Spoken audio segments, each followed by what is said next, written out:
Outnumbered American fighter pilots battle marauding Japanese airmen to control the skies over a sweltering Pacific island called Guadalcanal.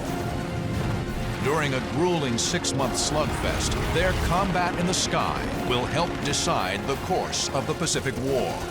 August 7, 1942, America launches its first amphibious assault of World War II. Over 11,000 U.S. Marines storm ashore at Guadalcanal. The Marines quickly gain a foothold on the island. By the second day, they take the Japanese airstrip, renaming it Henderson Field. The Japanese bring in thousands of fresh troops to Guadalcanal and attack the Americans relentlessly, trying to drive them off the island. The Marines fight off attacks, while desperately trying to prepare Henderson Field for operations. Japanese tractors and equipment are commandeered to improve the small crushed coral runway. Bomb damage is repaired, and PSP, perforated steel planking, is hurriedly laid down. After 2 weeks, they finish the airstrip and fly in 19 F-4F Wildcat fighters and 12 SBD Dauntless dive bombers. It was only because of the ability of the Americans to place aircraft on Henderson Field to protect the supply ships bringing in reinforcements and supplies to the Marines on Guadalcanal that the island could be held.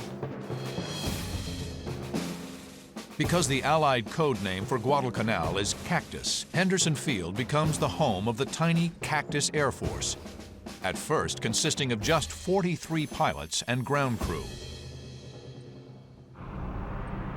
The men of Henderson Field soon discover it isn't just the enemy making their lives hell. The island was a fly-infested, dirty, stinking, blood-soaked, damned island that was just dangerous to even walk on the beaches because there was so much unexploded ammunition around.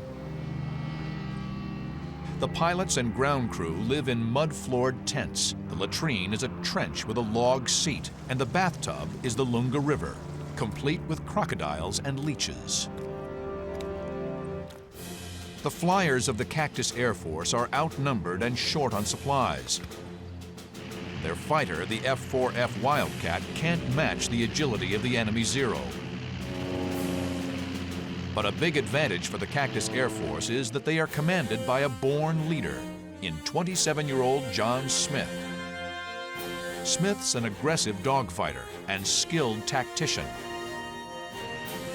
He always preached and devised his tactics around you have to pit your strengths against the enemy's weakness. And that is as true today as it ever was since the first airplane ever flew in combat. Now, on August 30th, 1942, Captain John Smith and his men are protecting Guadalcanal from approaching bombers and fighters.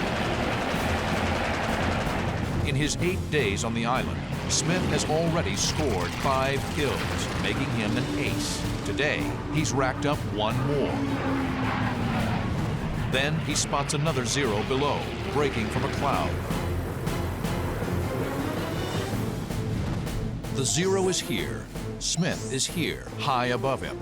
He plans to use the Wildcat's diving speed to try and drop behind the Japanese plane. Smith first rolls inverted, then dives. This creates positive G-force instead of negative Gs. You roll on your back, pull aft on the stick, and pull positive Gs so you're pushed into your seat. You can be able to pull more Gs, which means you can pull your nose downhill faster. The maneuver works. Smith rolls back over, then levels out behind the Zero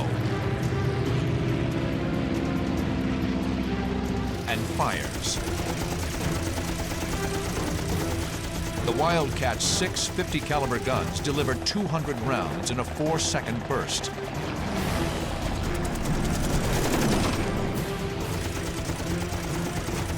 White-hot, phosphorus-filled incendiary bullets ignite the Zero's fuel tank. But as Smith arcs away from his second victim, the predator becomes the prey. A Japanese Zero closes in on Smith from dead ahead. High above the green jungle canopy of Guadalcanal, the planes converge at over 600 miles per hour. Think of a high-speed game of chicken going directly at your target, and no one wants to flinch, because if you flinch, you become defensive. And you have to be pointing at the target to shoot them, so it has to be head-to-head. Once in range, the Zero opens up with his 20-millimeter cannon.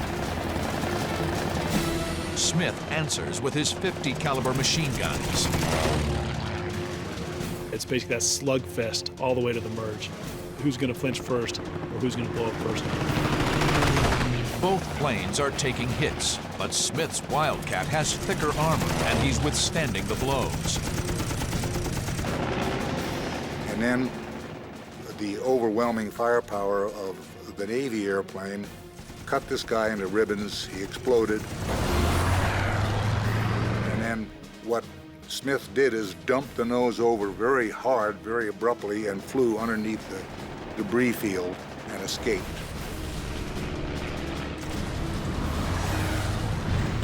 The Zero has made a fatal error. He fought the Wildcat's fight.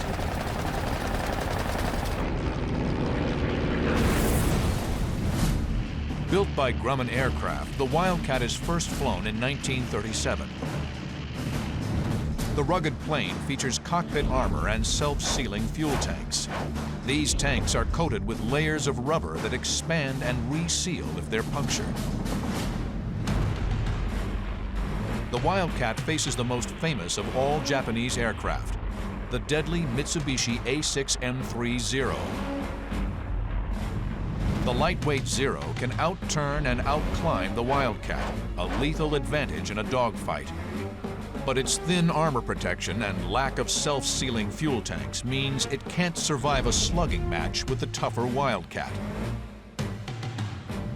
Essentially, in fighter versus fighter combat, the difference between the Wildcat and the Zero is the difference between a battle axe and a rapier. They can both be effective, but they're used somewhat differently. The Zero is faster, more maneuverable, and can outclimb the Wildcat, while the Grumman is tougher, more heavily armed, and can outdive the Zero. Wildcat pilots in general would want to avoid returning fight with the Zero. That would not be their fight. The Wildcat with its 650 cal machine guns, heavy body armor, heavy armor around the engine cowling, preferred head-on attacks, frontal attacks, and it would just basically plow through that Zero. The air battle of August 30th is a resounding victory for Smith and his pilots. They shoot down 14 of the 22 attacking Zeros. The Japanese bombers the Zeros were protecting retreat before reaching Guadalcanal.